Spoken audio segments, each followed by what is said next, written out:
जाते बाटा तू कमाई दुलार बेटावा।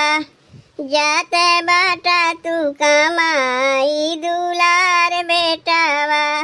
दुलार बेटावा हो दुलार बेटावा। दुलार बेटावा हो दुलार बेटावा। माई बाबू के ना भूलिया तू प्यार बेटावा। माई बाबू के ना भूलिया तू प्यार बेटावा।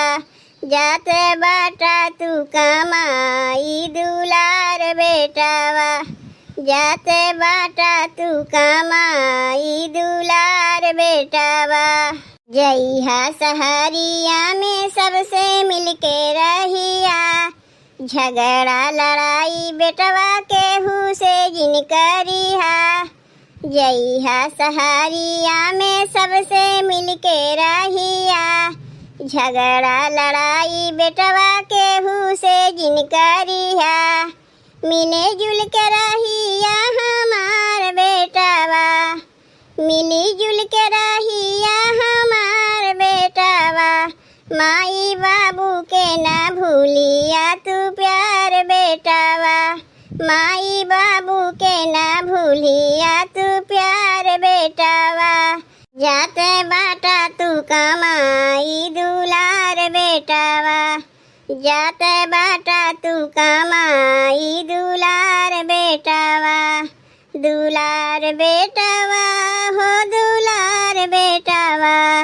दुलार बेटावा हो दुलार बेटावा। माई बाबू के ना भूलिया तू प्यार बेटावा।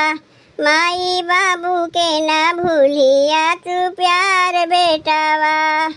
मेहनत मजूरी कई के कैली हम सयान हो। पढ़ा लिखा के बेटवा बनौली होशियार हो। मेहनत मजूरी कई के कैली हम सयान हो। पढ़ा लिखा के बेटवा बनौली होशियार हो। इज्जत बचैहा हो हमार बेटवा। इज्जत बचैहा हो हमार बेटवा। माई बाबू के ना भूलिया तू प्यार बेटावा। माई बाबू के ना भूलिया तू प्यार बेटावा। जाते बाटा तू कमाई दुलार बेटावा। जाते बाटा तू कमाई दुलार बेटावा। दुलार बेटावा हो दुलार बेटावा। दुलार बेटावा हो दुलार बेटावा। माई बाबू के ना भूलिया तू प्यार बेटावा।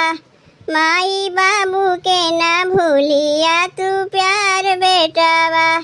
जाते बाटा तू कमाई दुलार बेटावा। माई बाबू के ना भूलिया तू प्यार बेटावा। भैया बहनी माई बेटवा के गीत कैसन लगी जी के मुँह से। अगर अच्छा लगा वीडियो को लाइक कर दियो, चैनलवा के सब्सक्राइब कर दियो भैया बहनी।